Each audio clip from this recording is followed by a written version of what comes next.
are increasing.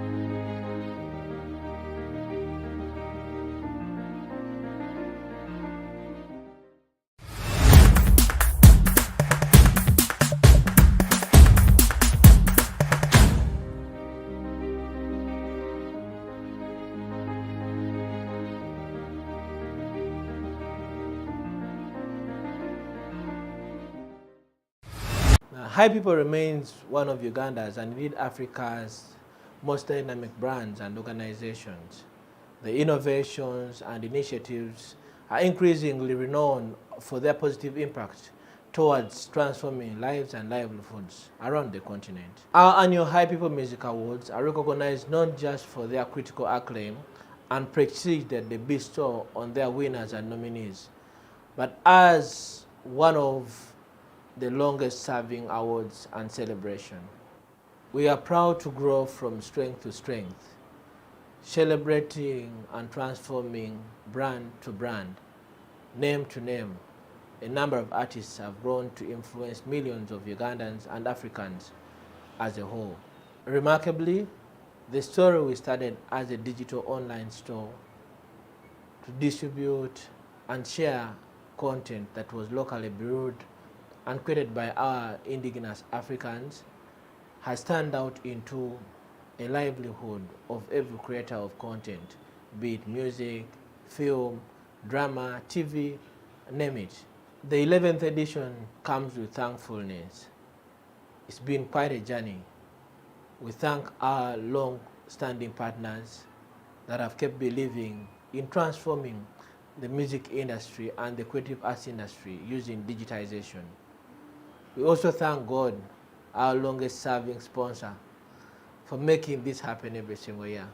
I'm proud and excited to let you know that the nominations for the 11th High People Music Awards are now open for every one of us to suggest and bring forward the most outstanding acts and artists that made our year.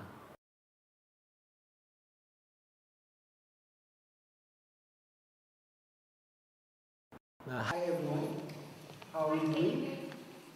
So my name is not David, it is Obiogo Adungo. I prefer that. My stage name is Dev Shani. I'm going to do a freestyle piece because I have a problem. Whatever I write, I don't perform it. Whatever I perform, I don't feel it. So I just flow with it really good. And the feeling it gives me. I'm just going to do, I think you listen to it. And then maybe after, someone is directing me to stand here. And maybe after will be, yeah.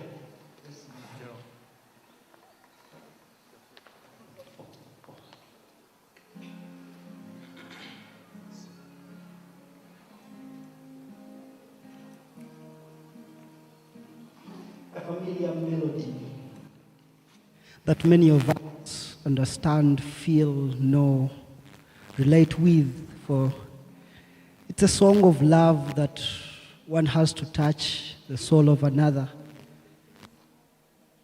But does it even make sense if we do not know what love is? Maybe my whole is just a missing piece from your emptiness, and that is what I only desire and need at this moment. Maybe my nothingness is a simple whisper from your lips to my ears to ensure that I still think and reason the way I'm supposed to. Maybe nothing exists and it is only you and I that makes life meaningful. Maybe by the touch of your hand does not ensure my body functions the way it has to, but makes my mind have thoughts of the future. Maybe I'm just drunk, but if I am drunk, then you are my Nile special in that downtown bar. And if so, just continue being that Nile special, for it is something worth drinking each time. Or maybe at the end of this road, there's no back, there's no backing down, there's no tomorrow, and this is the only time we have. Maybe the one seated next to you is the one meant for you, or the one going to bring the worst pain in your life. Just maybe hell does exist, but the beauty of it is two burning souls in love, spending eternity being tormented, but still being upheld by what they term as love. Maybe love is me, maybe love is you. Maybe we don't know what love is. Or just maybe I am the man of your dreams.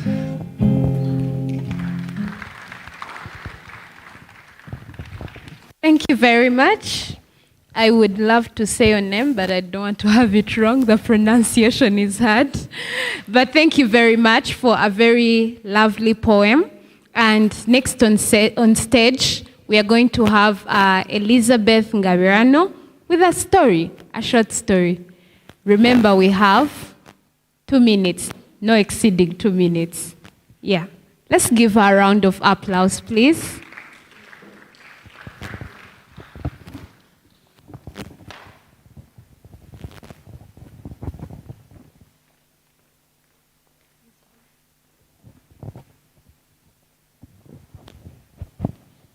Hi, you can hear me. A good afternoon, everyone. I'm happy to see each and everyone again. My name is Elizabeth Ingabire, Israel. And today I'm going to be sharing with you my story, as I promised. So I am the last born, like my mom and dad. We are 5, but I'm the last born. In my mom and my dad, we are 3, so I am the last born. And I grew up with my dad. And then life was amazing because fathers, there's a way they take their children. You're always like the princess. And since I was the last young girl, so I really had fun. And then growing up, I joined primary, I joined secondary. When I entered my senior 1, I was in DJSS. So when I joined senior 1, I've always been passionate about helping. It's part of me. It makes me happy. I don't mind whether you like it or not. It's something that I like doing. It's my passion. So if I did something, I don't expect something back. I do it because I love it. It makes me feel good. So when I was in senior 1, I said I have to do something that makes me different. I started my lunchtime. I started to volunteer, like in the sick bay. So I would take my time. Instead of going for lunch, I would run, get food for people who are in the sick bay. And then they have food, they have lunch, so that they can have medication. I come from a Christian background, born again. And then when I reached my senior, in senior 1, so they told me, you're fit to be a counselor. They just appointed me. You know counselors in high school. So I became a counselor in high school. So I joined Form 2, and then Form 3 first term. Me and my sister, we were sent away from school because my sister was so crazy. Actually, my sister was a drug addict. She was drunk.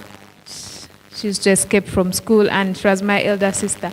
So when they were sending us away, she was like, I can't go without my young sister. We came together, we are going back together. So after I left and went back to, I come from Masaka district. So I went back to Masaka and joined Kako SS.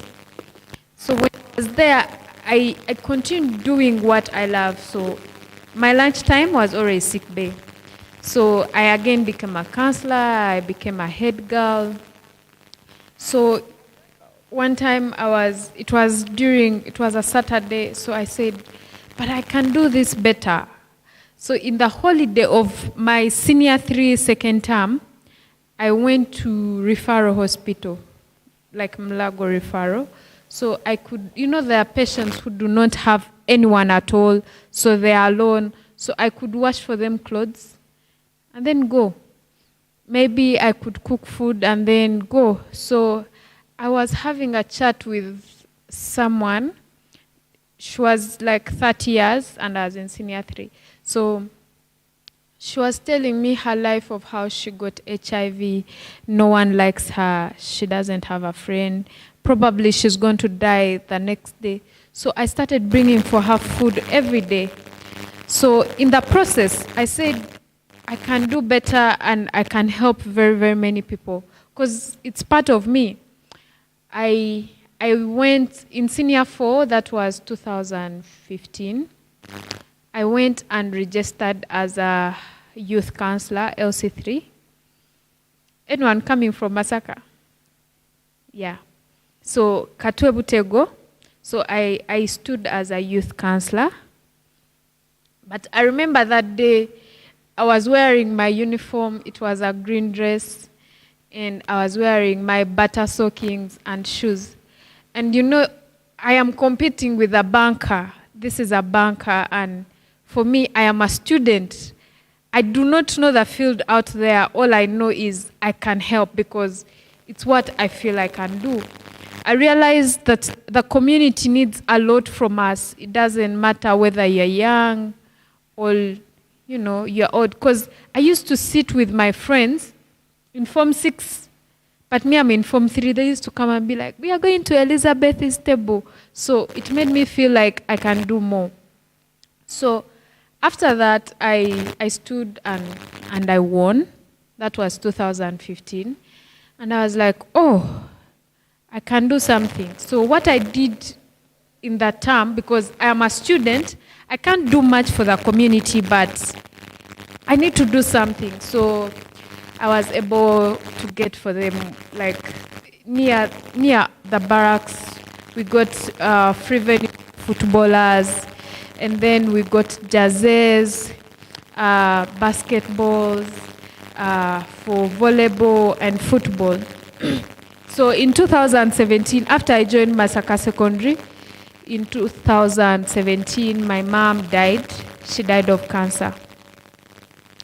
So when my mom died of cancer, when she had cancer, actually, when I met my mom in 2016, I felt so because she had cancer and she had heart failure.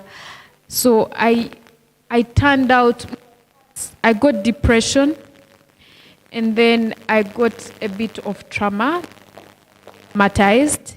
and every time I was only thinking about my mom.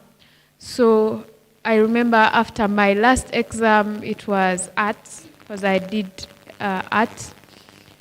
I went, they called me, they're like, let's go right now. So I met my mom and she died. Like, she just told me, oh, you're here. Learn to love. This is the only word she told me. Love everyone regardless of who they are. And just keep helping. She's like, let me rest. So me, I kept on waiting, thinking she's gonna wake up. And then she died. So when my mom died, I then started hating my dad and my father's family because I didn't have that time to stay with my mom. So I was like, how does it feel? Why didn't I grow up with my mom? So I I started saying, I need to fail. Like, why am I studying? Why am I doing this? I started becoming so aggressive even on myself. And I started saying, there's no point for me to study. I remember my dad was like, maybe because you're in Uganda, so they tried to take me the other side to study in another country. They got for me actually 2 different universities. They got for me in Kenya and in Rwanda, but I said no. I remember when I went to Kenya, I spent there 3 days. I'm like, no. I came back to Uganda. I didn't even tell my family. But why am I sharing this story? It's a personal story, but to me, it makes a lot to me. It means a lot, actually. I realized when I was there, and I'm going through a lot, I didn't have a friend by that. I am a friendly person, so after that, I started being so lonely. And then I almost started drugs. I was going to start drugs. I was going to start drinking. So one time, my friend told me, God, Momo was seated there. She's like, you know, there is no one who can love you more than you love yourself. You need to love yourself. Invest in yourself. So I realized, I'm like, oh, now I'm wrong. So I started watching people like Munji. I started watching Sadhguru. I started watching, there's a guy called Les Brown. I started watching Oprah Winfrey. So in that same period, because when I was joining campus, I was like, let me just go because my family, I need to give them something that I have studied, but not because I want to study. But because I don't know how, but I loved my mom, and then whenever I could think how she died, I would be like, I started blaming the family. And I realized that most of us, we blame families, minus even knowing why. Why did my mom and dad separate? Or you don't take time to think through and be like, why am I going through this situation? Or why am I facing this? So when I watched this, I got so touched and decided to turn. Like, I started loving myself. I started taking myself out. I would get money. I go like to CJ's. I sit. I ask for a drink. I get this. Maybe if I want this nice cloth. So I said the only way I can do something that can impact people is going back to my old me. Help people, do this. Yeah, so I joined campus. At first, I actually remember I registered for a diploma. I'm like, I don't need a bachelor's. Like, honestly, I didn't see the importance of reading. It's not that I was not brilliant in class. I was always the best in class. Always number one. I used not to even read. I used to attend class like for 1 hour and move out, just go sit in the compound. So when I finished my diploma as the best in class, and then in my last semester, it was my turning point, and I decided to create my own relationship with myself and focus on myself and know what I want. So in 2020, I sat down and, back in 2000, it's 2020, yeah. So in 2020, I sat down and said, I can help a lot of young people with what I have. I can share the joy I have with young people. So how do I start? Most of us, we think starting, you need money, you need funds. That's what we think. So I sat down, I got my laptop and started writing. So I came up with an organization. It's called iElevateAfrica.com. You can check it. iElevateAfrica.com. And I realized the only thing we need is mindset change. So I started preaching about mindset change in the business sector. in the real life sector, in the real world, like in friends. How do I make friends impactful? How do I impact the community? So during lockdown, I was like, since I need to test myself and know whether I have gone back to the real me, what I did, I actually got money from a friend. She's called Diana White from Australia. She's like, I've heard Uganda is in lockdown. She sent me, I think, 1.5. I got that money because I was on a government scholarship. I got that money and went and bought food. So I told my fellow girls in my hostel, I'm like, I need us to do something. We can't just sit here. So that like we can buy and share with the community.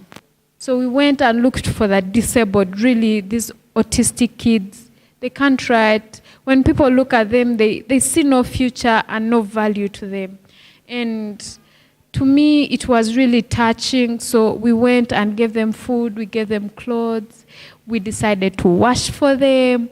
And then I felt so happy. So within my own organization, I started helping young people, their goals, started connecting them. So I have over 300 engineering students. And there's this new project I am thinking we are going to be working on. And we are going to improve the education sector, whereby, I can't do this alone without you, but I want to see schools in rural areas develop. And by developing, it means it develops with a community. So I realize most of us graduate every year, but then you do not do anything. You wait, what you do, you're like, let me go sell phones. You'll be like, now what can I do? I can do mobile money. And yet you studied, you're a doctor, you're an engineer, you're a teacher, you're a lawyer, because you can't, if you apply for an organization, they will ask you for working experience. So we decided to do something like that. We get engineering students, architecture students, students who are doing education and law. We come together, we draw buildings, we do different things from different universities. And for me, I believe that whatever you do, it is just right before you. So to my sisters that are in secondary, there's still time to grow, and you need to take that time seriously.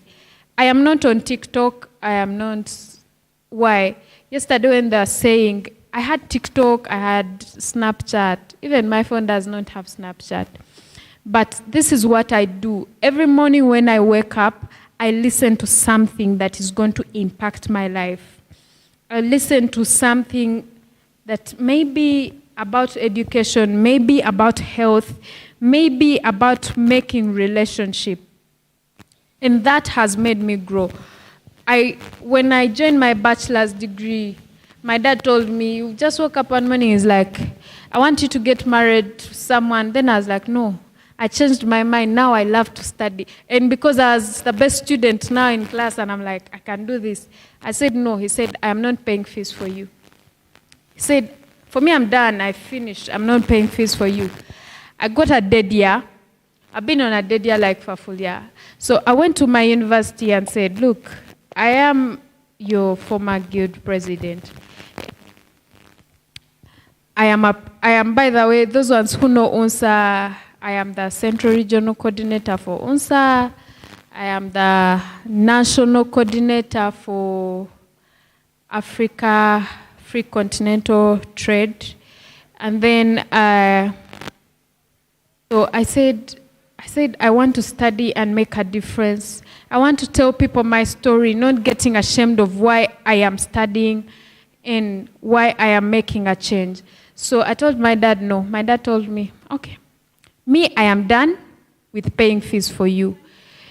And I stayed home for entire full year. I got back now to 0. Now I was going somewhere, I got back to 0.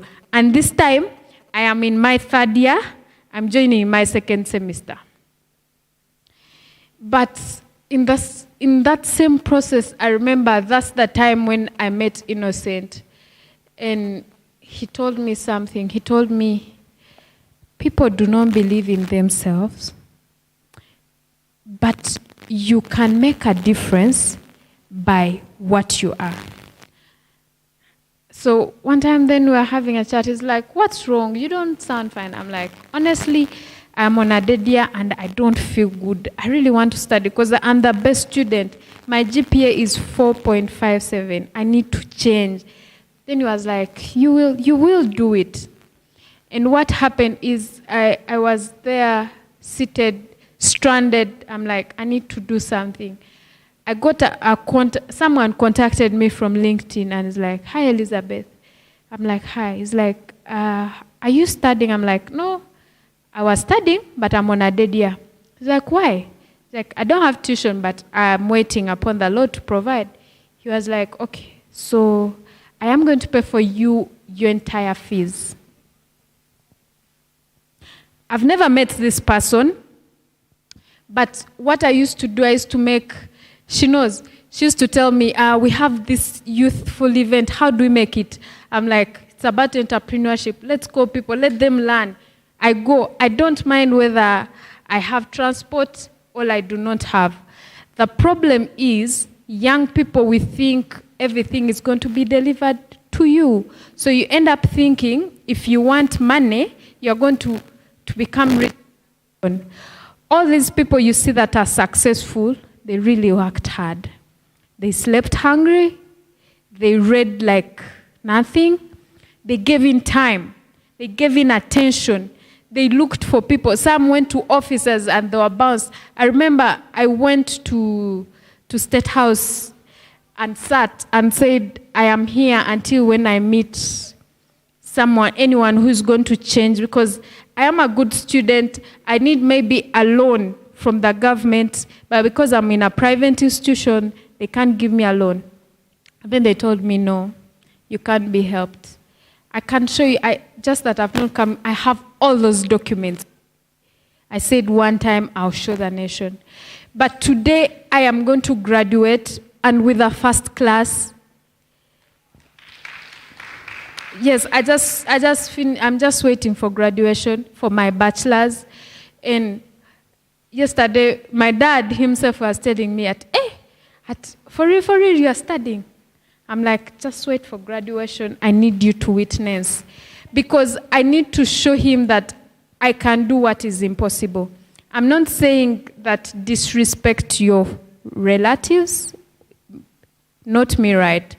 But there are some things, if you're seeing this is not going to draw you to your future, do not go there. I urge you, my friends, if you are going through depression, we have been there. Don't use drugs. Just use that time, make an impact to the world. Just one person you may help may change you. You never know. As I finish, I love you guys. My story is very long. We can stay here, but I want to tell you there's future and there's room to grow. You just need to discover yourself, sit down, know who you are, write about yourself, and know where you come from, know your background. Don't disrespect anyone. Learn your value, and you make a difference. Thank you. Thank you very much, Elizabeth. Yeah. I met Elizabeth this year, actually, in March, and it's a very great journey together with her. So next on stage, I don't want to get back to what she has said. It was clear. And next on stage, we are going to have the names. But let me do my best. Kairu Wakarega. Yeah, you're welcome. He's going to be doing a poem for us.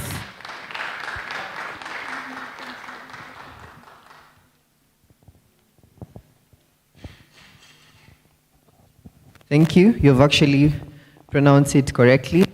Although in Kenya you pronounce it with a little more twist. It's Kairoa Karega. But you're allowed to say Kairu Karega. I've also heard you guys saying Nguji wa Thiongo. Someone said Nguji wa Thiongs. And I was trying to figure out who is that. And I was like, oh, they're talking about Goge wa Thiongo. But you get, it's Goge wa Thiongo. That's how it's pronounced. But you can also pronounce it as Ngugi wa Thiongo if you're not a Kikuyu. But the correct Kikuyu pronunciation is Goge wa Thiongo. So I'm Kairo wa Karega. The wa means son or daughter. So it's Kairo, son of Karega. Kairo wa Karega. So I'm here to read to you a poem I wrote called Mheshimiwa. Mheshimiwa means honorable in Kiswahili. So it's basically used to refer to honorables, elected representatives, MPs, and the rest. Mheshimiwa. Hello, Mheshimiwa. I see you in a Range Rover addressing the crowd, telling us to fight for you. I understand, Mheshimiwa, your son is in Harvard Law, right? My son, Kamau, is in the government district school you refuse to connect electricity to. He's doing an artisan course. We could not afford to take him to university. So, Mheshimiwa, we don't have the energy and resources to fight for you. I miss eating my ugali. But now that the unga prices have gone up, I can no longer afford my ugali. I no longer have the energy to fight. You want me to fight my neighbor, Mheshimiwa? Because they're from another tribe. But I borrow salt from them and cooking oil, Mheshimiwa. What will happen if they are gone? Will you chip in for us? I won't fight for you, Mheshimiwa. I am tired. Go to the luxury hotels you hold development meetings with your other Mheshimiwas and fight. Fight amongst yourselves. This isn't our fight. Don't involve us. And after you finish fighting, share the seating allowance you got amongst yourselves, as you always do. And if there's any remaining money, add it to the comprehensive insurance you have and go to the best private hospitals to nurse your ego wounds. As for me, I'll fight you in the ballot. I'll stand to be counted. The only ammunition I need, Mheshimiwa, is my voter's card. So have a safe journey as you go back to your palatial home in your Range Rover, and at least increase the salary of your driver. I heard he's your cousin, isn't he? Mheshimiwa, that poem was inspired after the Kenya 2022 general elections. It's always been a trend in Kenya that after elections are announced, people go to the streets and demonstrate, and some really get rowdy. And there used to be this sense that you're fighting for your Mheshimiwa, that you're your leader. And in the process of fighting, some people end up dying. In 2007, unfortunately, so many people died because of post-election violence, people killing each other because of you supported this one and you supported this one. But this time in Kenya, it was a bit different. People stayed at home, and people realized that at the end of the day, there's this, we like joking in Kenya, if you know the two presidential contenders, one is called Ruto and the other one is called Raila. Raila, his village is in Bondo, now at the village, and Ruto's home is in Sugoi. So if people want to joke and say they are going to vote Raila out, so they usually say, tunapeleka Raila Bondo, tunamrudisha Bondo. That means you're bringing back Raila to his village in Bondo. If they want to say they're bringing Ruto back, they say we're bringing Ruto back to Sugoi. But in real sense, they're going back to their palatial homes in a place called Karen. It's a very luxurious place. They live there. Actually, literally almost like neighbors. Very big houses. And we used to joke that we're bringing them to Bondo and they're getting that they're going back to their mansions and they're going to sit and eat together and laugh together while we're out on the streets fighting each other for them. So this time, we decided and said that, Waheshimiwas, we are tired. We're not going to fight for you. Go back to your palatial homes. And they go back in their Range Rovers. For us, you are tear gassed. You go to the hospital in an ambulance. Or you run away limping. Thank you.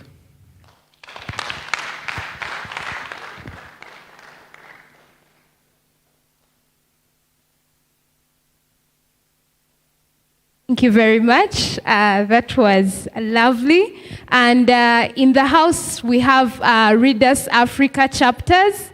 I don't know if you're here. There's a chapter from Makerere University. If you're here, please just say hi to us. Just stand up if you can. If you can't, give us a smile or a wave.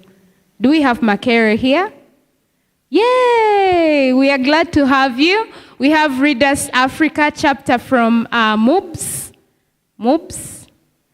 and Chambogo University. Yes, we are glad to have you here. Thanks for honoring our event. And then we have the chapter from IUIU.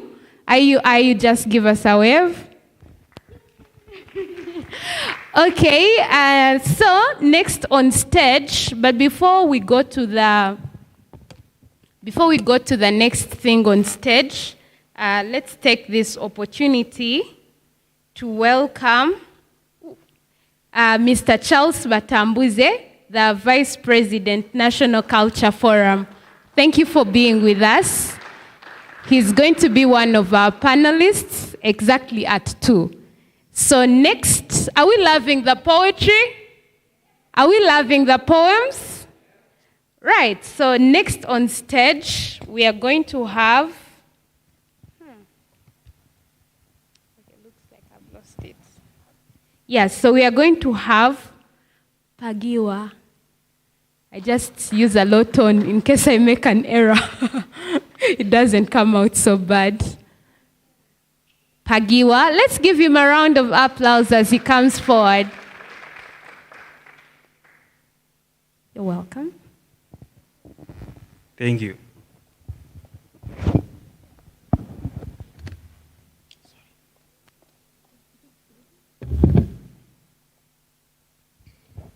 Good afternoon, Africa. In Zimbabwe, if you want to say good afternoon, you say Maswera say. So, Maswera say. Thank you. I'm going to recite a poem titled The Toe. This is our land, our motherland, beautiful like the scarlet of dawn. Come over, let me be your tour guide. Our history is written on the balancing strong walls of Masvingo, built without mortar, the house of stone, the roots of our name. Quench your tour thirst with the waters of Zambezi, ever flowing and thundering. Majestic Victoria Falls, David Livingstone named the waters. Listen to the sweet melody of birds twittering in the echoing evergreen mountains of Inyanga. Waterfalls resembling the veil of the bride adds an icing to the cake of wonders. Be careful of the hot springs though. We step on the most precious minerals on the planet, the great dike, our bouquet of riches. Let us time travel back to the golden age and seek shelter in the Chinoi caves. Shh, don't speak. Just listen to the whisper of our ancestral waters inside. Ease your stresses with a glimpse of our greatest man-made lake. Stare at the stagnant waters of Kariba. High five to the big five in Wange. A stone under a rock. Yes, a stone under a rock. Those are the balancing rocks of Matopo. The famous Sisu John Rhodes chose to be buried there. What a beauty. From the 4 cardinal points, hello Zambia, hello Botswana, hello Mozambique, hello South Africa. Our neighbors hear the whisper of our peaceful voices. We are peaceful like the silence of midnight. No need to worry. Mikasa, Sukasa. Welcome to the beautiful land, Zimbabwe. Beautiful, beautiful, beautiful. Like they said, poetry, stories, all these are a way for us to visit superior minds of people and then also to visit lands that we've not been to. I was trying to see if I could learn like a word in the languages, but man, I'm not so good with languages. But next we are going to have a poem from Clever.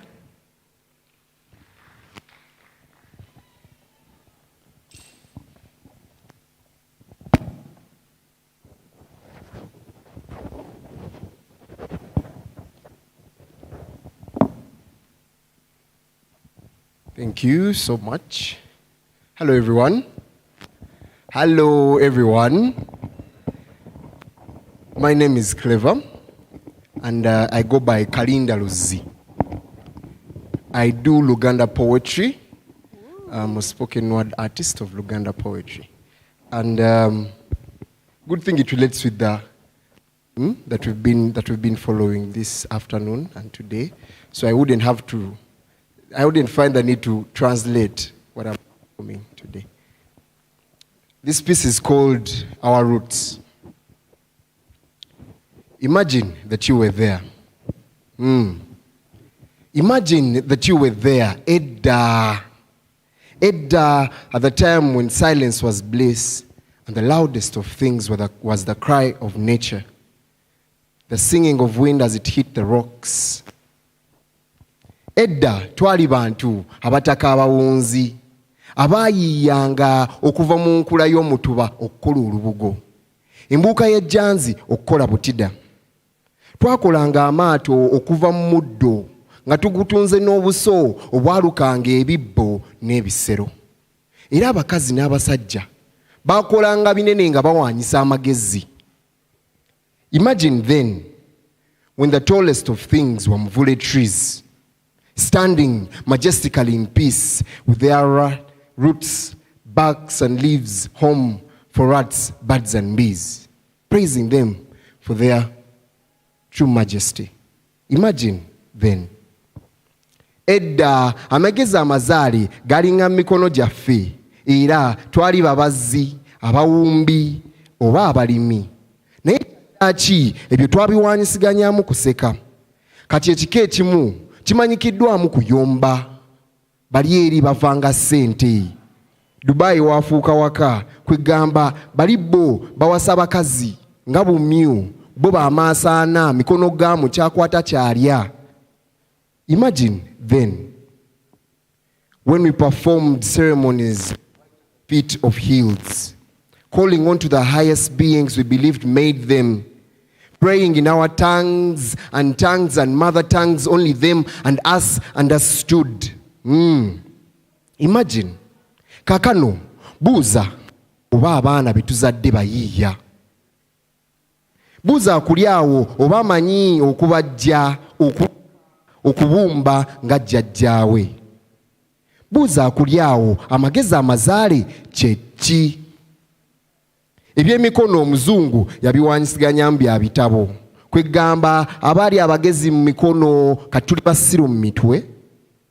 Abaali abaweesi w'omwenge okuva mu menvu nga tugasosse mu maato mu binnya nga tukozesa essubi, kati batutenda kugunywera ku ccupa yadde okwebuuza bagukola batya. Imagine then what stories you'll tell your kids, what stories you'll tell your grandchildren, that rivers used to cross here right where we stand. What places our kids will call home when we've sold our ways to the west. When we've traded hymns around a fire in the high night. When we've traded hymns around a fire in the high night with snakes, words like snakes selling not knowledge, not innovation, but a school system that only breaks them. A school system that praises the brain and forgets the hands that make things. The hands that made OD by crushing groundnuts between stones. The hands that made shoes out of cowhide. Then I want you to imagine then. Oba abazzukulu balibeera bayiiya. Thank you.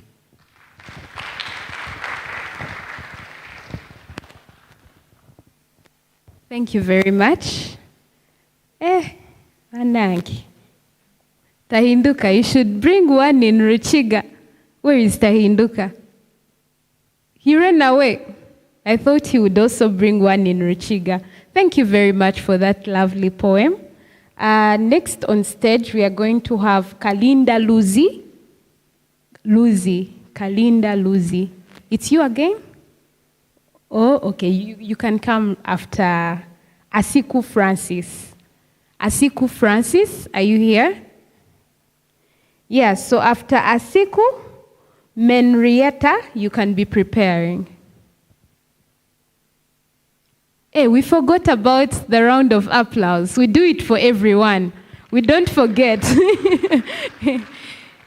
Yeah, and we do it until they reach the stage. Yes, it takes so much.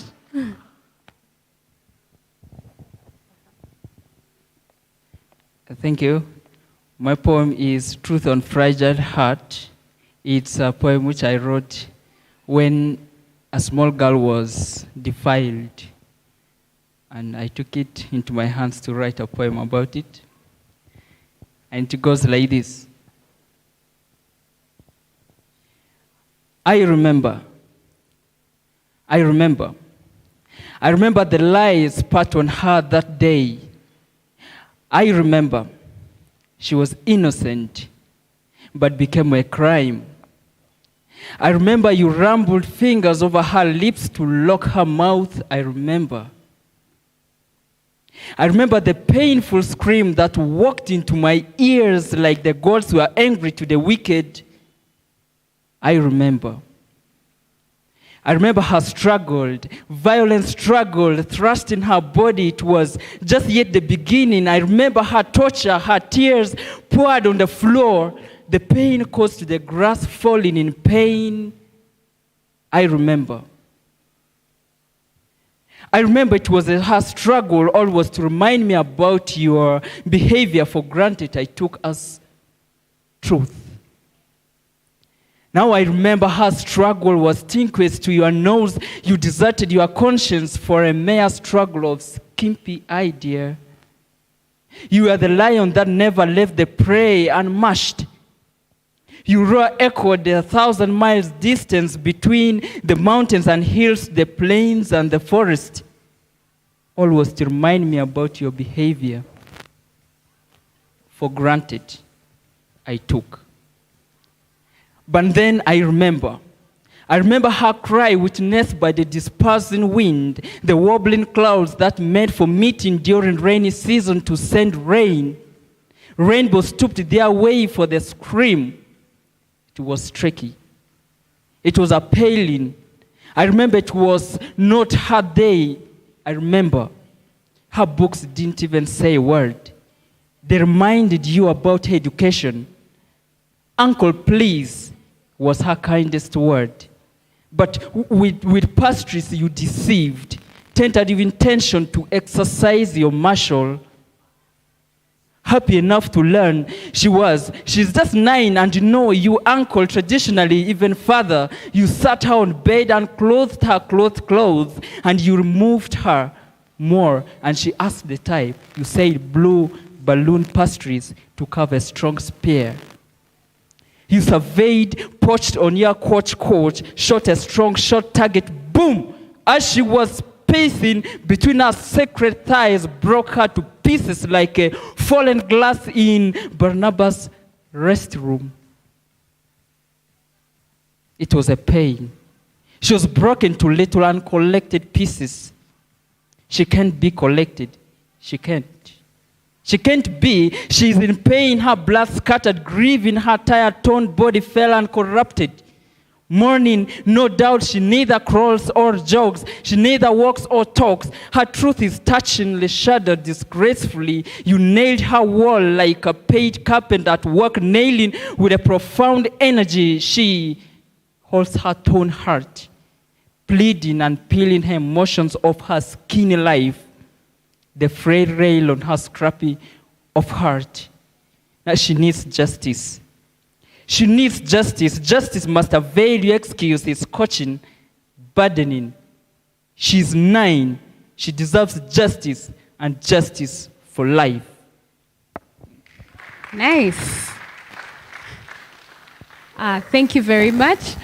So every time I want to comment on some of these pieces, I'm taken back to my senior 4 literature class.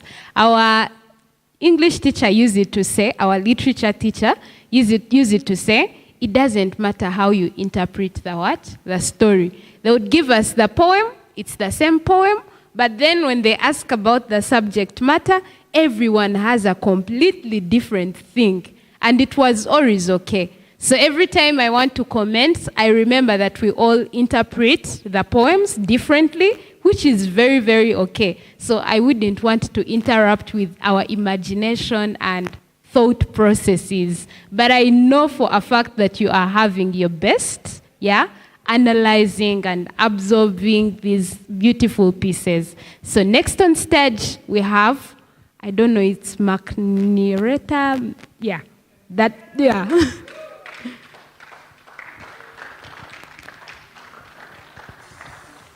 Yes, we do it until they reach the stage.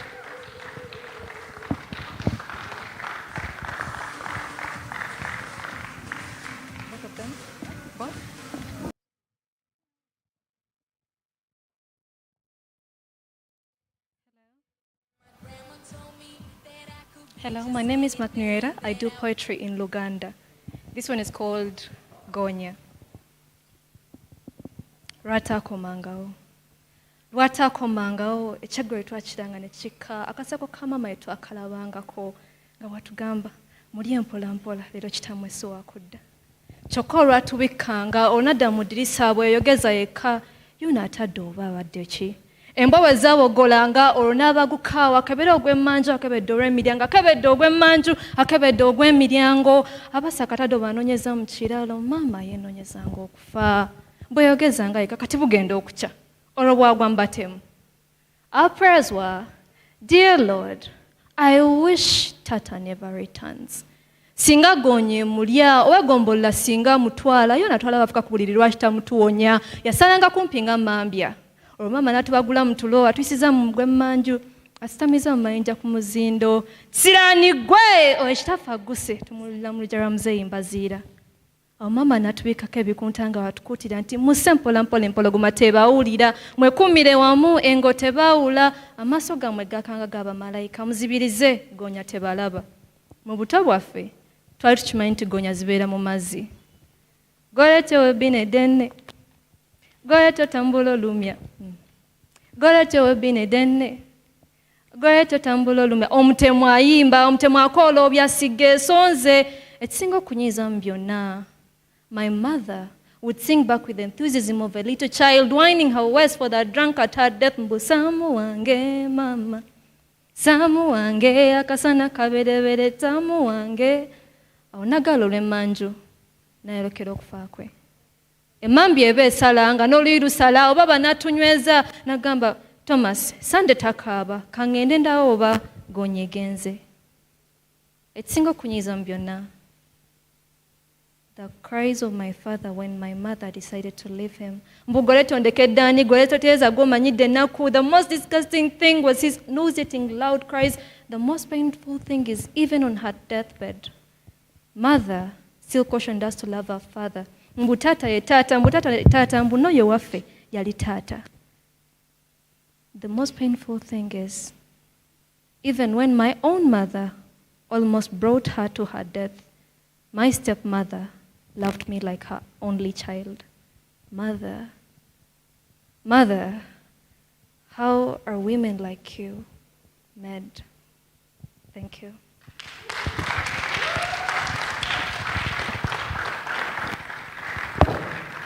Thank you very much. Imagine if we all had write-ups or poems of our languages. I think it would have been like very, very beautiful listening to those different accents, and we should challenge ourselves next time and we make sure that we all represent the lands where we come from, right? Yeah. Next on stage, we shall have Ariho, inspiration. So let's wait for what they have for us. Round of applause, guys. Yeah, as we prepare for the panel discussion, which we hope to get started with at 2. You're welcome, Ariho.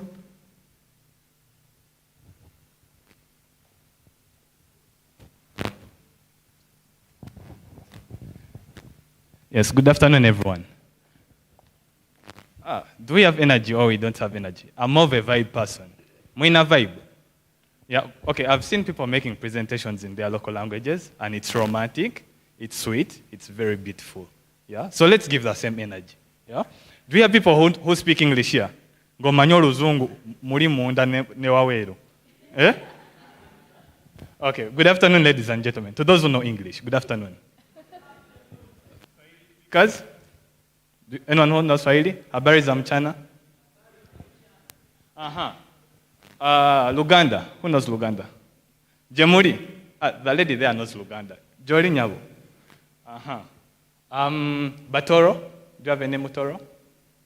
Orikurungi? Yes, do we have Banyaranda inside here? Yes. Umezute. Banyankole. Where are they? Banyankole, Bachiga, something like that. Hey, Mudile Muta. Yeah, okay. I also want to show you that I know some languages. I'm studying. I don't know French yet, but I would have greeted you in French. I only know, is it Bon Appetit? Yeah, we have to do the important things. Well, the lady talked about me inspiring you people. Yeah, that is difficult. I'm of a Pan-African. I'm a 22-year-old boy. I wouldn't want to call myself a man because I'm still under the shelter and accommodation of my parents. Two very loving young people. Yeah. I'm the current speaker of the Cavendish Law School, Cavendish University, Uganda. I'm in my second year pursuing a bachelor's of law. I dabble as a youth leader, and I got an invitation from Madame Ingabire Elizabeth to come, today, having followed what was being spoken on TV about the Africa Readers Conference. One thing, I don't want to inspire you guys, as I said earlier on before, but I feel that it is very great for us to be Pan-Africans. Whereas poetry is beautiful, whereas poetry is energizing, whereas poetry allows you to get your freedom of expression and expose it to the world, it is way better when you put it in the African context.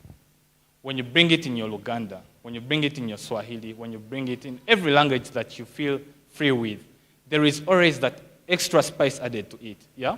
You saw when they came here, the lady and the gentleman before, and they made their presentations in Luganda. It was moving. You felt that, I think for the ladies, you're saying, I should date this guy. He's handsome. Yeah? But he's handsome, right? I know the ladies. You'll tell him after. And the lady came here dressed in white, looking like an angel. She was looking very beautiful, with a nice smile. She gave us some songs. I don't know if it was a song. I don't know poetry very well. Yeah, but we're already flowing. The gentleman I was seated with and I were flowing. Then the gentleman came before he's putting on white. He was also looking like an angel. Okay, more of Angel Gabriel. Yeah, very clean. But the thing is, when we're using poetry, let's use poetry in our day-to-day lives. Let's not end at poetry here theoretically. After this session, after the Africa Readers Conference, how are you going to use poetry? How are you going to use your instincts as an African youth leader, as an African youth reader, to help your societies grow? Because if you are to see, through poetry, most times we are talking about gender-based violence. Yeah? Most times we are talking about one gender disturbing the sexuality of another gender. I wouldn't want to mention the genders in this case. Yeah? But how are we using our potential to move? Can you create a brand for yourselves? Because for a fact, we all know that America is the greatest brand in this world, yeah, among the countries. So they will show you a story that they want you to see. You will never hear that, by the way, 200 Americans died in a hotel accident. Maybe there was a shootout. They'll only show you something very small. That is if the Russians and Chinese come and tell you. But in Nairobi, just a few years back, there was a little attack at a hotel, and oh my God. It was world news, breaking news in Uganda, in Rwanda, in America. And they're making us look like we are the center of breaking news. And not good breaking news, no, it's always the bad breaking news. It's us with the corrupt leaders. It's us with the illiterate children. It's us with the best images to portray on their monkeypox advertisements. It's us that are dying of COVID. We are the devils of the world. And they are the angels of the world. But if that was true, then who introduced slavery to the world? Was it us, the devils, or the angels? Yeah? It was the angels, as they say, who brought immorality to us Africans. It wasn't us, the devils, it was the angels, as they call themselves. Who introduced, maybe I don't know, who brought homosexuality into the world. It wasn't us, the devils, it was them, the angels again. Yeah? Who brought about tribalism and the cutting of Uganda? I don't know, there's a state called Rwanda, Zimbabwe, South Africa. Again, it wasn't us.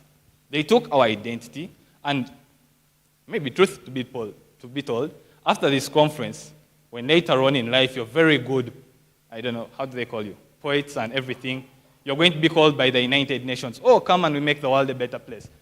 And in your mind you'll say, okay, now I've survived potholes, I've survived, I've survived the bad economy, I've survived corruption. They make you see your own countries as a shithole. They make us, the leaders, look like a shithole. Last year when I got into active politics, let me call it active politics, after making a submission about development and the youth, because we the youth are the greatest assets of any nation, this white man told me after the conference, he says, Africa doesn't need brains like you. You need to go to a better place. Don't you see you're in a wrong environment? Yeah, you have a president who has been in power for more than 20 years. And in my head, I'm like, this guy might be working with CIA. And I really fear being beaten. Yeah? This gentleman proceeds and tells me, we can give you a scholarship. Oh my God, I love scholarships. Yeah. I said, Yeah, so you see, when we give you a scholarship, we shall give you, is it a wellness fee? They pay you. I said, So in my mind, I'm like, okay, so I'm going to touch dollars. You guys, dollars are good. I've never touched, but I see in the movies, people kill one another for dollars. Yeah? And after a short while, he tells me, this is a center for destruction. Africa has been a center for destruction. Your countries don't support your talents. But we can groom you. You can become a human rights activist. I love the word human rights activist. 2 months after that, when we got into the human rights activism I thought we were doing, I got to realize that we were human rights activists for the LGBTQ. Lo and behold, my career ended with them. My scholarship dreams ended. Yeah. All because I didn't support the LGBTQ. I don't know what it fully stands for, but at least I know that there is gayism somewhere. I'm not saying that, I don't support those people, but in case you are one, that is, me, I'm an African, yeah? But let's be Pan-Africans in everything we do. The lady came here and continuously reminded us to clap for our friends to come here. Had it been a white person, just there we would all stand up. Oh, the mighty has come. The most beautiful is going to give us the good English. But we have failed to embrace our very own. And in most instances, we are still going to fail to embrace our very own. Even when we grow up, you will pass the same message to your children. That, oh, America is great. I want my kids to study in America. None of you will say, I want my kids to cross from Uganda, study nursery from Kenya. I take them to Tanzania for primary. I take them to Rwanda for secondary. None of us. It's because we are all centered with the ideology of Westerners being greater than us. However, let me tell you guys something. The difference between African leaders and readers that want to change society is that they use messages from these conferences to impact change in their societies. I kindly pray that after this society, you don't just sit with the knowledge that you've gotten from here, with the beautiful poems you've gotten from here. Get a message. The lady made a message. The gentleman made a message about, I don't know, an uncle trying to rape or raped even his, youngin. Let's take these messages and develop our societies. It is very crucial for us to fight for our youth. Let us fight for them for the future of Africa. Let's rebrand ourselves. Let's become more of the Pan-Africans. I am a Pan-African and I'm proudly a Pan-African. Reason as to why I'm a Pan-African is because I love Africa. And there is nothing as beautiful as being African. But I'll never go to a conference and listen and speak in Luganda or Nyankole. No.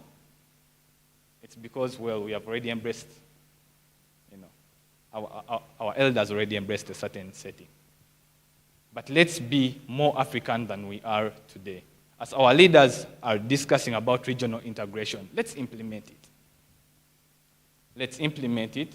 Let's build on it. I can see very beautiful ladies inside this room, very handsome gentlemen, very brilliant people. We have, I don't know, are you from secondary? Are you in secondary? That's beautiful. I thought maybe you're going to give us a masterpiece in uniform. So I just wanted to be sure if it's secondary or, sorry for the inconvenience. So, after you come to Makerere University, it's a very good place. I'm from Cavendish, but I'm telling you, it's a very good place. Please come around and study. Yeah? I don't want you to lose hopes. But anyway, coming back to the point, people, let's read enough and enough. I was discussing with my brother Garang and telling him I expected to find this room filled with very many people. I expected a total of maybe 100 to 150 people. And this is what Garang told me. It wasn't a shocking response. He's my friend, I know him. But this is what he told me. Well, people don't like reading, especially Africans. With all that said, I hope you pick a message. Please don't be in the very many people that don't like reading. Once again, my name is Aruho. Disregard the Christian name. I beg to submit.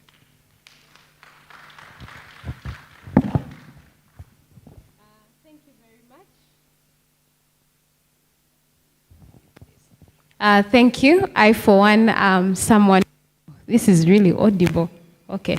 I, for one, am a person who is so passionate about an African mindset, ensuring that us as young people, as youths, we are contributing towards achieving an African identity. So thank you so much for your submissions. So at this point, we are really honored and glad to have almost all our panelists for our next panel discussion. We already have Kohens Mugisha, the moderator for the panel discussion. We have Dr. Cindy Magara. You can wave for the audience. You're welcome. She's a filmmaker, so anyone who is interested in films, you're curious to know how they come about, say hi to her before she leaves, or maybe get her contact. Yeah. And then we have with us Fortunate to Sasire, Program Officer FemRight. Yeah, she's over there with her African print, looking so lovely. Yes, she has been with us since morning. Yeah, and we are really glad to have you with us today. And then we have, this is a name I've been struggling with, but also trying really hard to pronounce it right. Nasul Taban El Tabla. I'm sorry if I pronounce it wrong. Yeah, we are really glad to have you here with us. Thank you very, very much. He is a renowned writer. That also someone taught me the pronunciation.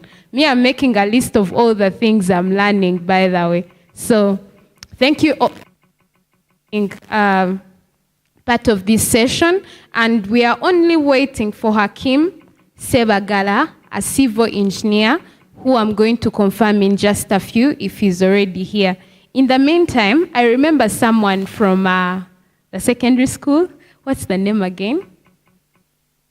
Yeah, Cornerstone. Someone had asked to perform, but I didn't get what they wanted. Was it a song, a poem? Someone raised their interest first before everyone else. So I wanted to give them this chance as we prepare for the panel discussion. Yeah. Round of applause. Round of applause. Like a thunderous one. Yes. until she reaches here.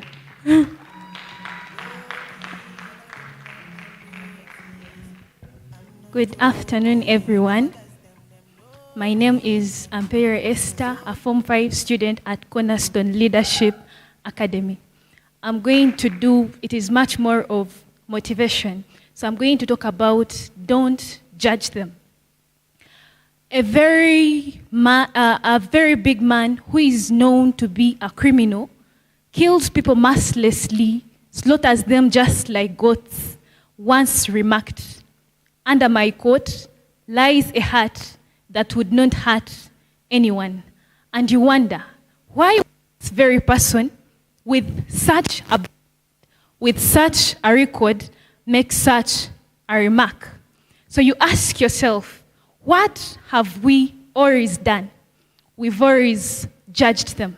And most of the times, we have never stopped at any moment to think the reason behind why they do what they do. We simply judge them. But then, one big man once said, don't judge them. They are just what we would be under similar circumstances. So before you judge someone, first stop and ask yourself, what have you contributed towards making them who they are? What have you contributed towards making them do what they have done? So I would urge each one of us to be able to listen to someone before we pass judgment, appreciate, and love. Let us be slow to pass judgment. Smile at everyone who seems to be broken, because there is no person that deserves a smile much more than that one who is left with none to give. Thank you so much.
We keep doing this until she's on the stage.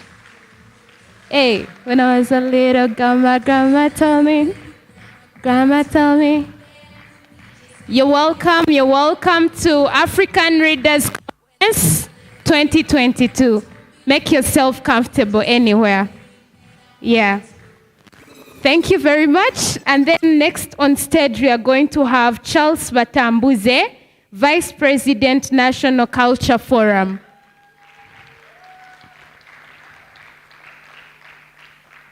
We keep doing that until he reaches the stage. Yes.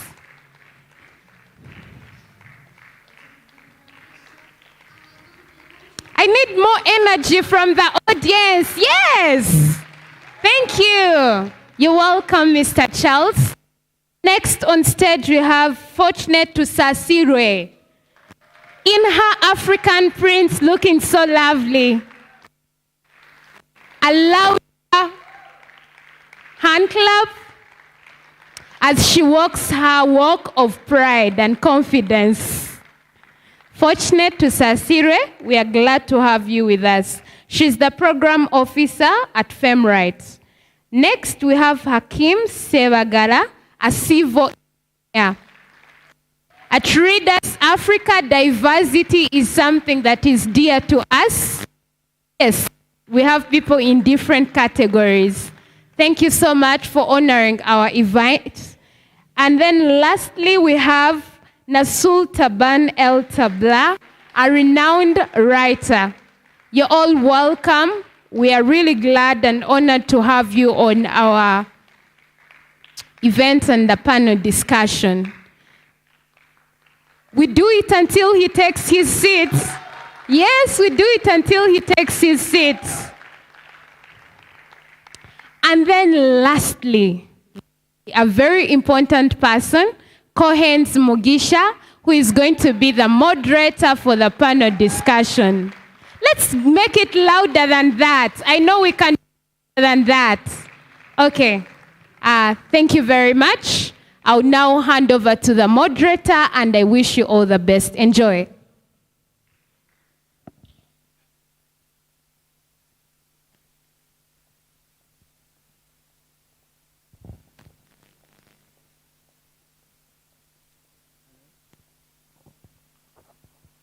We're trying to do some mic check. All right. Thank you so much, Sabrina, and everyone in the house. After checking, I'll hand over. Hello? So for now, I'll hand over this mic to one of us. We'll be sharing this in turn. Yeah. Happy to learn we have another one there, so it can keep rotating. All right, I've already been introduced. My name is Kohens Mugisha. I am a teacher, a passionate one. I'm also a mentor and an edtech enthusiast. I also do lots to do with speech and debate coaching. Today, I'm very privileged to moderate this discussion, I think for the second time. When we held the first ARC, I had the privilege to moderate the Readers' Innovation Roundtable. And this time, we had called it the Writers' Innovation Roundtable Discussion, but we later changed to a multi-stakeholder roundtable discussion.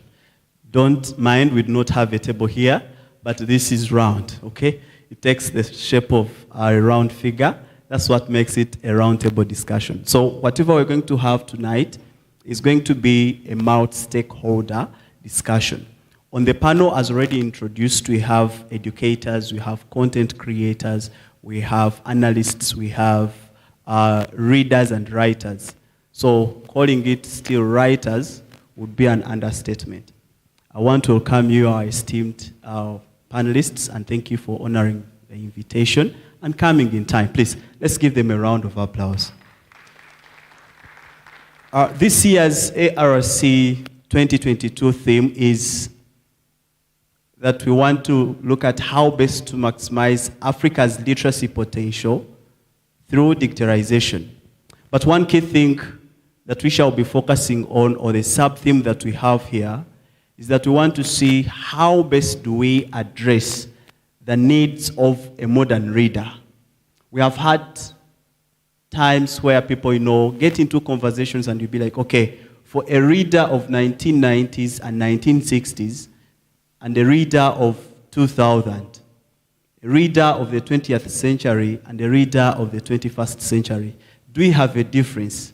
Have we had some kind of dynamism happening in literacy trends that we need to address? Now that too, we are in an information era.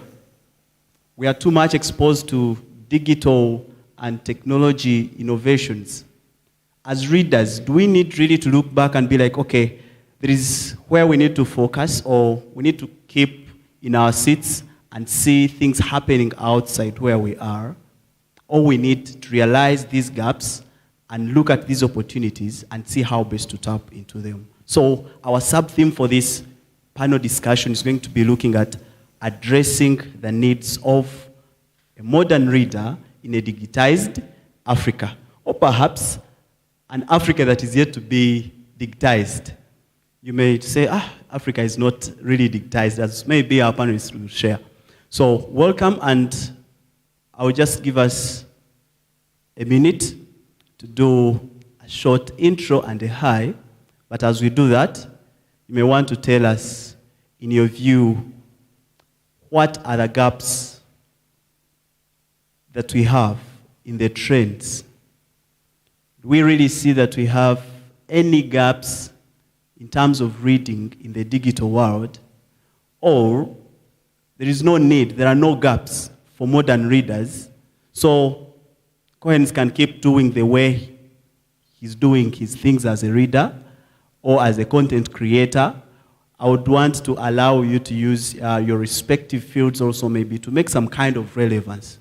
If you're a filmmaker, if you're an educator, you want to show us what gaps do we have, or what are the trends that we have in place that as young Africans, as readers, we need to take note of in this digital era. I will start with our Haj Sebagala. Oh, hello everyone. Yeah, my name, as introduced, I'm Al-Haj, engineer Abdul Hakim Sebagala. Actually, I'm very fresh from the Kaaba. I just traveled this year, and you are very privileged and blessed to have someone like me in such an amazing and important discussion tonight. I'm a seasoned teacher of physics, mathematics. I'm a writer, very passionate writer. I've written and I'm very comfortable with writing and reading.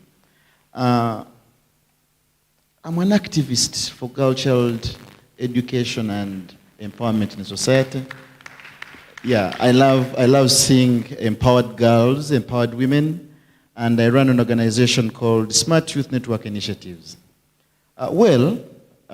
Addressing the gaps in a digitized era and digitized Africa. You realize that if I look at, for example, Uganda, let us not only concentrate to people in Kampala, to people in by districts, who at least can have access to data. There is no way we can talk about digitalization and we separate it from technology. And you realize that if we are to read and access information online, we need to have data. Are the data charges, or are we in position to access data throughout this country? I've had an opportunity to move through almost every part of this nation, and you realize that there are parts of this country where young people who are passionate about reading cannot even access 1,000 shillings to access or buy 50 MBs to access information online. Unlike our nearby countries, our friends in Kenya, where internet prices have been reduced, have been made available. Internet is available to almost everyone. But back home, you realize that we are talking about digitalization, but access to information online is really very hard, right? So there is a gap between data consumption and us, the readers. Even the data companies in here, my fellow panelists will agree with me, that you buy, for example, 50 GBs, and within a week, they are done, right? And at a very high cost. So government and individuals who are responsible for this should at least moderate and analyze data consumption rates so that we have access to information. Thank you so kindly. Thank you so much. Very brilliant insights. We'll now go to Dr. Cindy. Thank you so very much. Hello, everyone. Hello, everyone. I'm sure you are told I'm a filmmaker, and I'll begin by directing this video, which they are taking today. For us to make this video look good, we've got to populate one part. You remember yesterday someone was giving a keynote address, asked all of you to move from wherever you are to fill up the seats here. So before I proceed, I would like all of you to come and fill up these seats. These ones push here so that when that camera gives the reverse shot of us, we've talked and pan to you, they should find the seats full, and whoever is watching this on video online will say, oh, people attended. So can you do that before I proceed? Starting with the two ladies at the back. Ladies, the MC, please get off your phone. All of you here. Members here, let's populate 1, 2, 3, 4, 5. Where the gentleman is. Fill it up to the middle. Plus you members, please fill up this side. So that when that camera moves to your side, it finds the seats full.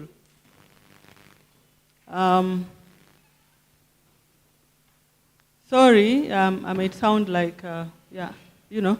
Anyway, besides me being a filmmaker, I'm a lecturer of film and literature at Makerere University.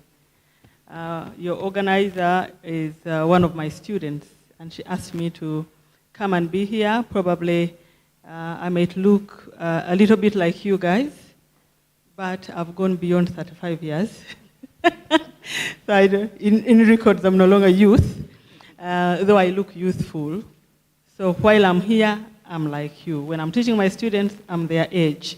I'm also a mother, so my interest in literature and reading goes beyond just teaching it to what are my children reading. So in trying to address the gap, I think we may address readership gaps later, but we need to first look at the creativity gap, how much Ugandan literature is available. I teach children's literature at master's and at undergraduate. There are no texts. The texts are not there. So you think about it, what do our children read? I've got 3 children in my house, and these children behave like Americans in Uganda. And do you know why that is possible? Because they are watching the cartoons, they are watching the Mickey Mouse. They don't even find anything interesting on Ugandan TVs. So the Ugandan literature that exists, that would address, for example, my children, now speaking as a mother, is possibly not even marketed. So when we write, how much do we market our work?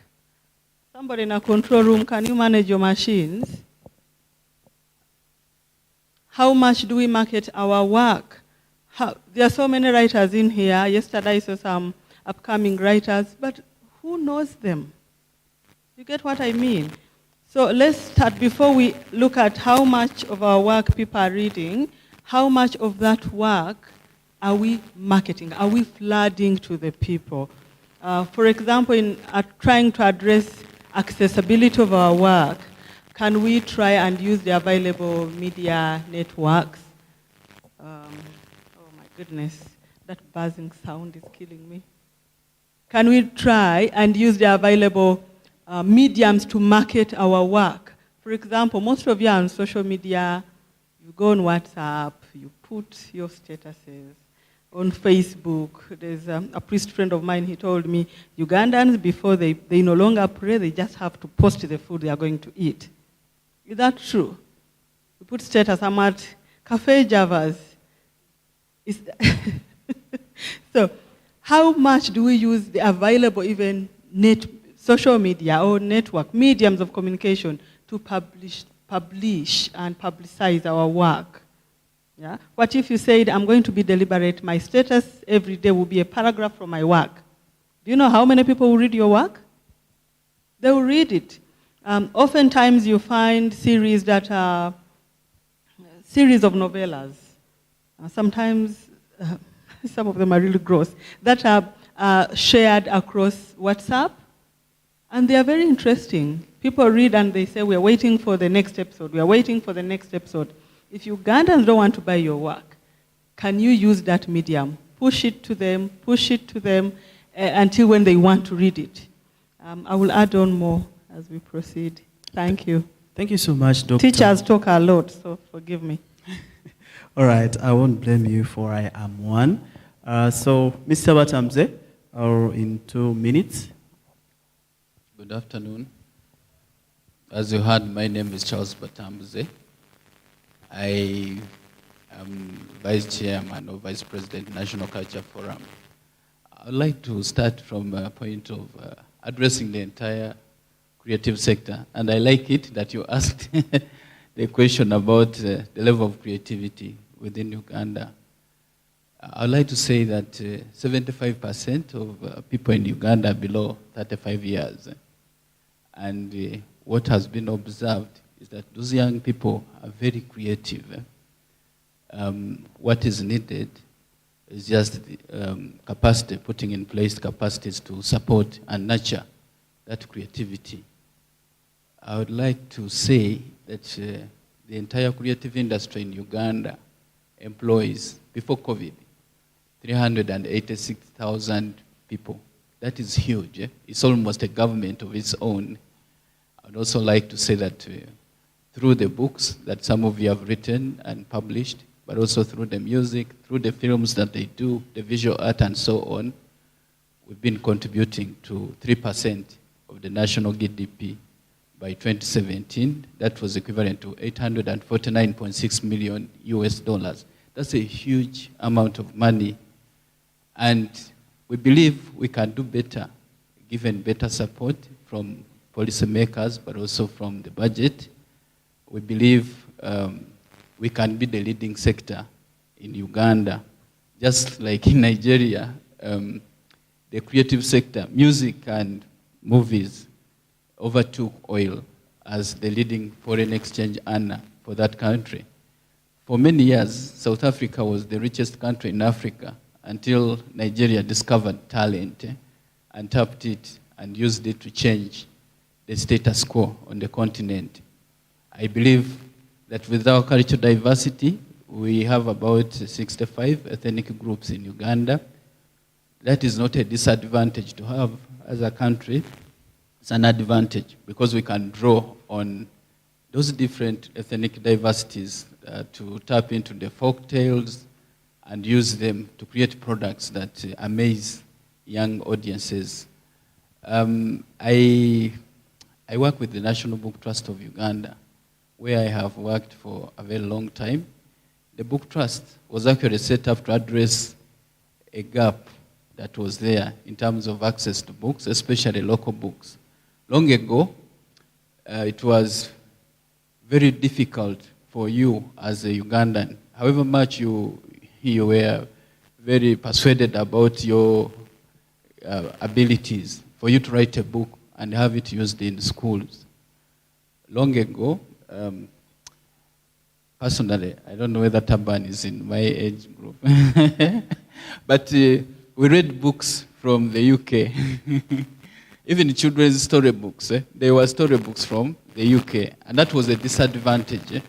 It was a disadvantage because it trained us to prefer what is foreign more than what is local. Recently, I went to an exhibition for books, and I found a lot of children's books, which I thought is a great step forward, because we need to train children to love themselves, to love their cultures, to love what is local, and also to understand the challenges and the context in which they live, because it is that will get them to be creative about how to change their situations. So, talking about digital, I like what you said, that let's look at the creativity. Last year, 2021, in Uganda, writers wrote and published 1,683 new books. That is huge. But we can even do much better, because the population of Uganda is over 42 million. And if we're only writing and publishing 1,683 books, it means we still have some work to do to get many of you to get those stories out of your heads and put them on paper. I also know that in the digital space, we are not performing so well. In fact, if we were to encourage people to use the e-readers, the gadgets to read, to access materials, most likely we would continue the other thing of domination by foreign literatures, because most of what is available is actually foreign. I looked at the statistics. This is statistics for 2017. The whole of Africa has about 0.002%, in terms of books available on the internet.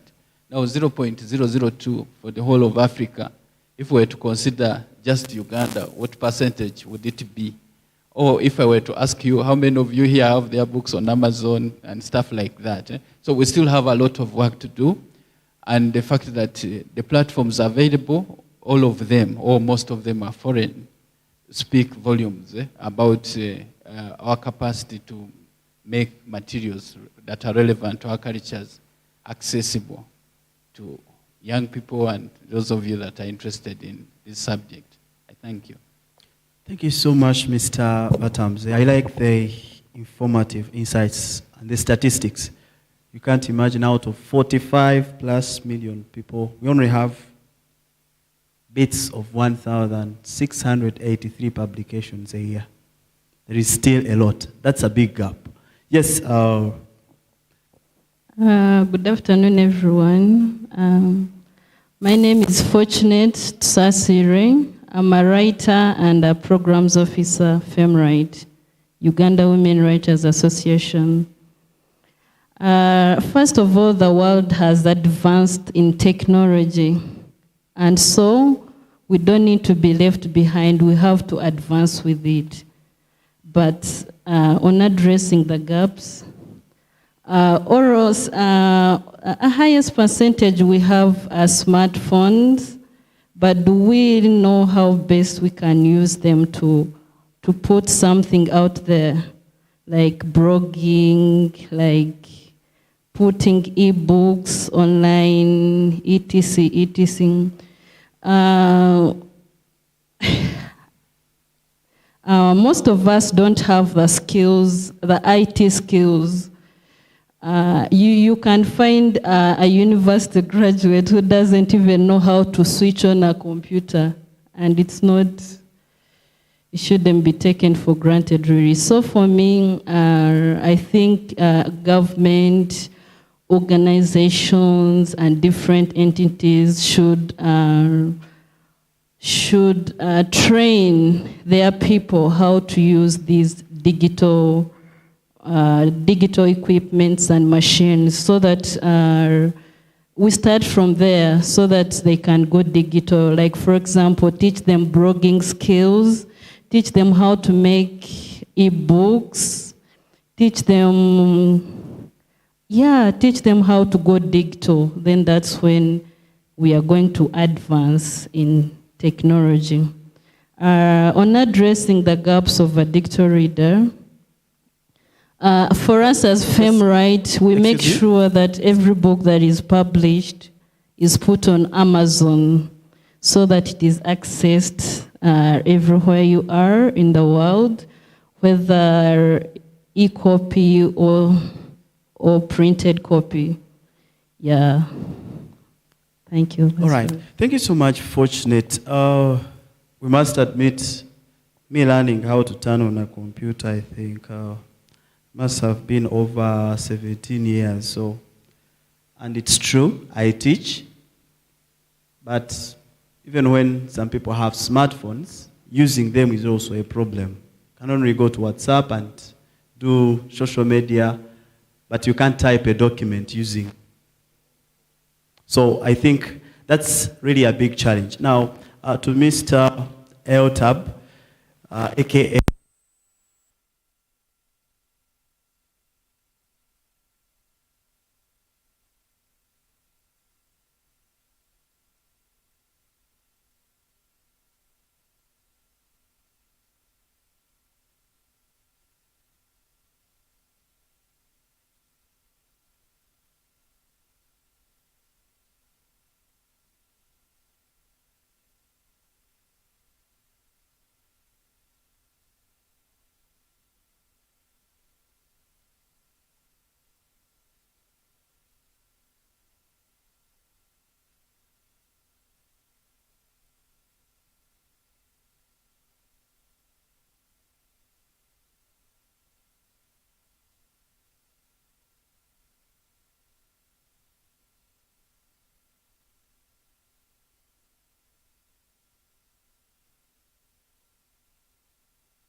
as from your end, you really think we are maybe taking steps to make sure that, you know, we get where it's supposed to be, translating maybe some of these works to make sure they are easily accessed, and to make sure people know that these things are there and we ought to learn them and give them attention. Thank you very much. Like I said earlier, we have always had a challenge of local stories. As part of our menu, most of, as many of you right now can attest, most of what is available in our bookshops, in our libraries, and so on, is foreign. We are a dominated country, and we need to do something about that for the sake of our independence. Now that we'll be celebrating 60 years. And somebody actually brought it to my attention that by 2030, I think, we will have been independent for 68 years, which is exactly the same number of years that the colonialists were in charge. You know, they were in charge for 68 years. But we'll be celebrating 60 years. And yet, we are Dominated people. We need to do something about that domination. The book sector has been at war over these issues. Like I said, the National Book Trust of Uganda was founded to address shortages, to address the issue of how can Ugandans also appear on the cover of a book, demystifying the writing and publishing of books to Ugandans. Because in the past, all books were written by whites, so it was obvious. There's a colleague of mine who wrote a physics book, and he put a Muzungu name on the covers. So I asked him, why do you do that? And he said, you know, Ugandans believe the Muzungu, anything written by Muzungu is of high quality and well-researched and so on. You know, it was an issue of mindset. But slowly, little by little, we are beginning to get away from there. I can say that in terms of our publishing output, I'm very proud that for primary schools, we can be 100% self-sustainable. That is huge. This is in terms of the textbooks and in terms of the children's storybooks, which is a huge thing. But also one of the things that has happened is these days, unlike in the past, government can invite publishers to supply storybooks for children. Now, that is major. And what Al-Hajj said about poverty and so on, the truth is millions of children have their first engagement with a book at school. And if the only book that they are first engaging with is a textbook, then they'll find reading very boring and very tough. But if we make children's books, storybooks available to them, accessible and so on, they'll find reading entertaining and a fun activity, something that they would love to do. So government, through its systems, is trying to do something about that, but also various private people that and organizations that have interventions to get children to be readers. Because if you don't catch them early, then it will be difficult for you to grow the habit when they have matured.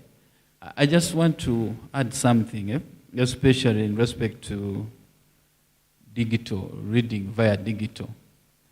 And I want to start from what used to happen. In the past, there was a problem. If you had a book, if you had written a book, there are those books that we say can cross borders. In other words, people in other countries can read them. For instance, my brother has written The Spirit Whisper. Yeah, that one can cross borders. In the past, it was difficult if you were a Ugandan writer or publisher to sell books in the UK and also in North America, if you are based in Africa. And so African publishers, they have a network, it's called African Publishers Network. Set up an organization, it's called ABC, African Books Collective. And the purpose that organization was set up was so that it would make it easy for African publishers to sell those books that cross borders to North America and the UK and Canada, wherever. And so the ABC was there. Then technology came, ICTs came in. So in the past, you would have to ship physical copies of books and take them to the UK, in Oxford. And then they'll advertise and sell them to universities and many other places. Now that was cumbersome, and books took longer to get to the market where they were supposed to be. Then in came the technology. Nowadays, all that you do is to send the source file. Then even the printing, they do what is called print on demand. And we did the research here on how we can use technology, the digital platforms as well as print on demand to make books available and accessible to Africans. So that report is there on IDERA's International Development Research Center. Their website, it is there. Okay, maybe as you try to wind up. Yeah, I'm winding up.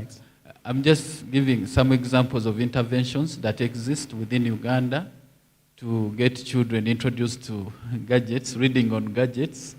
There's an organization called World Reader, which is working with the National Library of Uganda to introduce e-readers in various public libraries around the country. And these e-readers, initially they had foreign books, but eventually they were told that, it's important to have local stories in the collections that you make available to children. So these people have been having discussions with local publishers to include local storybooks on their e-readers. So some of the publishers have already handed over their catalogs to World Reader. So that's an initiative, and it's clear some of the schools in Kampala, others are upcountry, that benefit from this intervention. It is clear that children love to read from the gadget. And I believe if we removed the two challenges, one, the challenge of access to the gadget, because the gadget apparently is expensive. The gadget is $100 or more. If we can revise the cost downwards so that it makes sense for government, for instance, to roll out on a mass scale, several gadgets to schools that have these storybooks, then that issue can be addressed. I thought the other time, you remember when the Kenyans had the election, one of the pledges was a laptop by child. If that thing had worked out, it would have revolutionized book publishing in Kenya, but also in East Africa. Because the Ugandan publishers also sell their books to Kenya. Maybe our publishers would have created their own digital platforms with these stories that they also trade in Kenya. COVID happened, and it was very challenging. In the publishing industry, as far as I know, some of the publishers attempted to do learning platforms, digital. So incorporating the textbooks, the storybooks in those platforms, and making them accessible to school children. Okay. I don't know whether that is continuing after COVID.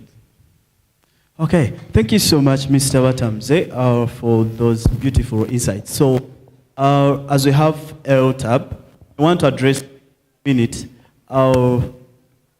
As largely talked about those that produce. What are we doing to help? Technologically, we are trying cross, but what is happening realistically?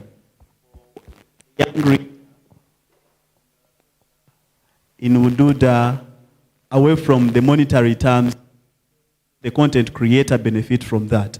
We realize, yes, it's a very important issue to handle, but what is actually being done by writers to make sure that even when I have my 1,000, I can have